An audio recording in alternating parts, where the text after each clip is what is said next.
Hello, everybody. My name is Carlos. Welcome back. Today we're going to be reviewing a leg session, totally brutal leg session. And it's not often that I get to do this by the poolside. Just a few more days here in beautiful South Florida. We're in Naples, Florida today, again by this wonderful pool. Let's just scope this area out. Just relaxing here for a few more days, taking complete and total advantage of my surroundings and my environment to further my bodybuilding goals. So today was leg day. Leg day on a cut. 100% keto today. Well, not 100%. Almost 99% keto. I had a banana with my breakfast this morning. Does that count? Anyway, so it's been really on point. Everything just going well. Diet is just, this thing is like 90% diet. You can lift weights all your life.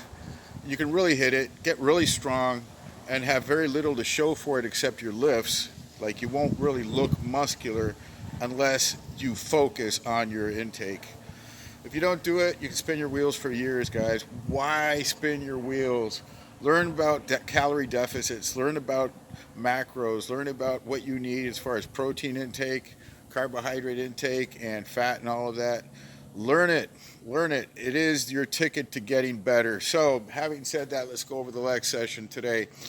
Today, as usual, start out with the 10, 15 minute, today was 10-minute treadmill, just to get the blood circulating, warming up. And then we did leg extensions. Haven't done these in a few days. I usually warm up with a antagonistic muscle such as the leg curl, the femoral biceps when I get into these heavy lifts. But today I wanted to do the quads, just really nail them. The vascularity is starting to show a little bit more, so I wanted to put more emphasis on the quad today.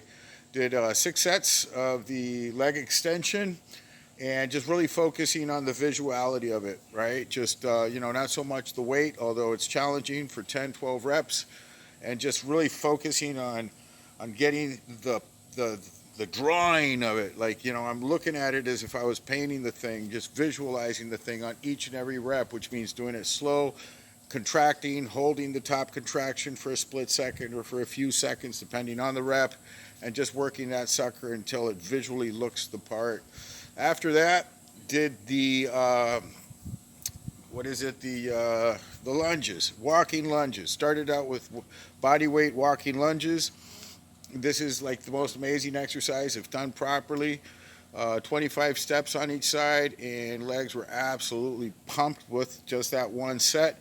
So I decided today was the day that I was just going to go for it, just kill it. So I went to the dumbbell rack, did 25 pounds on the dumbbell for another set, and then grabbed the 50s. Now the 50s are darn challenging for these lunges. They can be pretty hard. They're very taxing on the cardio. And the balance, I have an issue here with like balance. You want to just, it's hard to keep. At least it is for me. It's like one of the hardest exercises to do, but at the same time, it is probably the most productive exercise to do. So did a set with the 50s, and then I went nuts and I said, well, let's just try 60s now. And the 60s actually felt light. They were doable. Just concentrate. The breathe and brace and just go for it. And I managed to get a set of 60-pound dumbbells on each side, so that was pretty exciting. I don't think I've ever done 60s. I've gone up to 55. So today might have been a PR. Maybe years ago I tried a 70 one day, but it was like just a few steps and stuff. But today I actually worked the 60-pounders. And then from there I was going to go and do the Smith squat, but decided, no, let's do one more set of Bulgarian splits. So did the Bulgarian split with two 35-pound dumbbells. Felt damn easy. I mean, it felt like really easy to do, but I didn't want to burn myself too much because I did want to get some heavy weight on the squats. So, a little mention here on exercise selection. When going for absolute hypertrophy and for leg definition, just basic body definition, volume is king. Intensity is king when you want to build size, when you want to get like big. You need to lift big, right? But if you want to get volume, if you want to increase the definition and the hardness and all of that, volume is the way to go. And in volume, you want to choose adequate exercise selection. So the logic behind this is that you work the isolated muscles first, like the The lunges will isolate to a high degree. You're working one leg at a time. The leg extension also is a very isolation exercise, and so you do this sequence of exercises. And you're kind of pre-exhausted by the time you get to the squat. Now, this is for you guys that are already strong. Say you can do 400 or 500 pounds on the squat.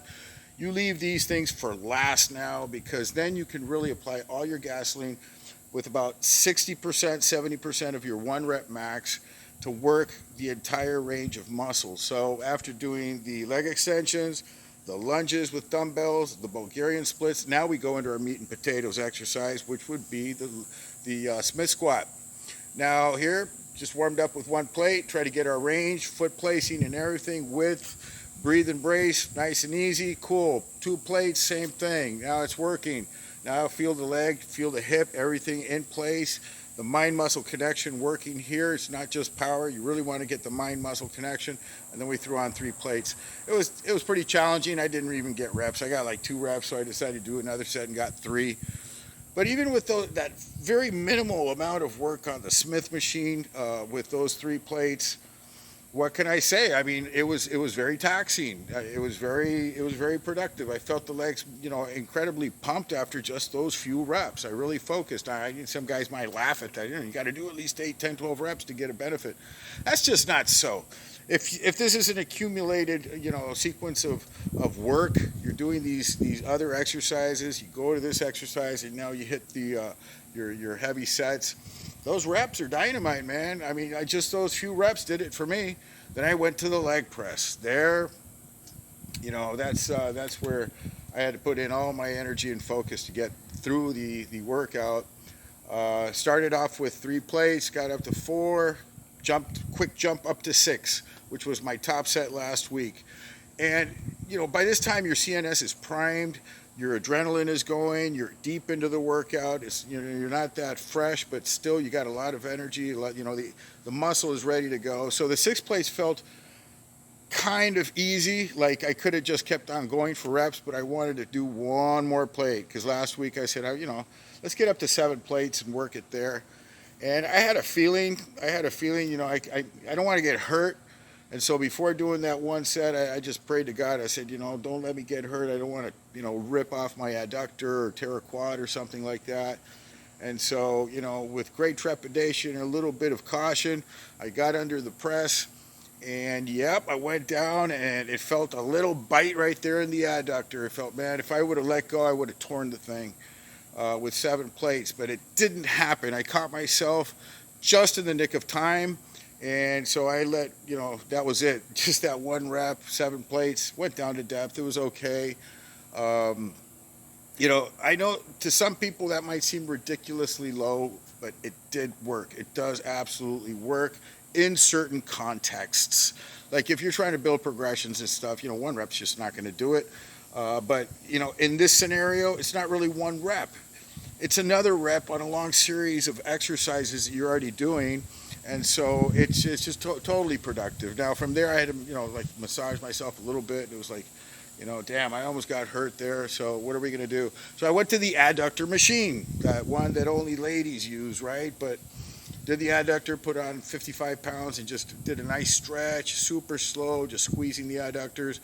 And it felt a little bit twingy, and so I just kept on going, did like 3, 4, I think I did 4 sets of 20 or even 25 reps, like super slow. And it felt great. Like at the end, I was walking normal. Okay, the pain is gone. I don't feel anything. So I still had energy. So I did 30 minutes of abdominals. I went on to the incline bench thing and just nailed it there. I did 5 sets of 12 to 15. Did a few sets of 10 until my stomach just couldn't take it anymore. It was burning. Still wasn't finished there. Did a plank for a minute.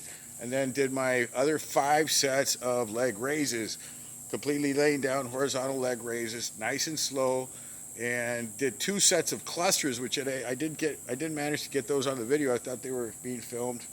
I bore myself to tears, watching it again. I'll speed it up, but I get everything down. It's for logging sake and to select a few clips here and there for the video. But man, it was like the stomach it was just burning. And then I just kept on doing another set. and then another set. It's one of those things like, okay, we're here.